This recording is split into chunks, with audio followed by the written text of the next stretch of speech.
Assalamu alaikum wa rahmatullah, barka da zuwa YMD Hausa TV.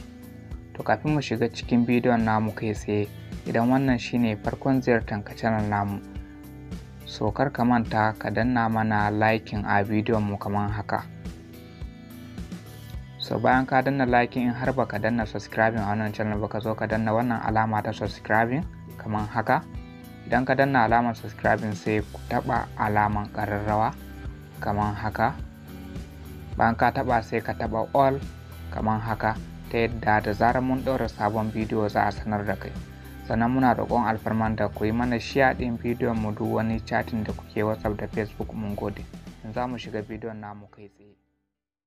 A bidiyon mu na yau, bidiyo ne wanda za mu yi muku bayani akan yadda za ku mayar da irin a tura ma mutum link na wani website ya ce rijistan sa, shi ba application ba ne website ɗin, sai dai ya shiga ta link ya yi rijista ya saita komai da komai. Na san ya tashi zai shiga sai ya sake shiga wannan wani opera yana sake rubuta wannan, ya sa wannan link ɗin tukunna ya samu ya shiga, ko ya rubuta wannan sunan wannan website ɗin.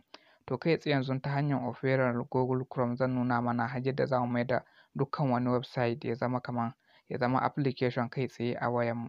So kamar yadda kuke gani yanzu wannan wani website ne mai suna Grand Prix. To shi wannan website ɗin kun sani dai, duk wanda ya san wannan website ɗin ya sani ba application ba ne, amma zan nuna mana hanyar da za mu mai da shi application. In mun tashi kawai za mu je mu danna kai ne mu shiga kai tsaye, ba sai mun tsaya muna bi ta wani opera Google Chrome da sauransu ba, kawai kai tsaye za mu danna mu shiga. So ku dai kar ku manta ku danna mana liking a bidiyon mu, sannan ku danna subscribing, wannan shine farkon ziyartar ku. Wannan alama za mu zo mu danna gashi can. Idan muka danna zai nuna mana wannan rubutu kamar haka. Ga nan a inda aka sa add to home screen, nan za ka zo ka danna shi kai in za ka mai da shi kamar za ka mai da shi application. Ba mun danna zai nuna mana guri kamar haka. So in ya nuna mana wannan gurin gashi sai mu zo mu danna inda aka sa add ɗin nan. So idan muka danna shi zai mu ɗan jira, zai kawo mu guri kamar haka.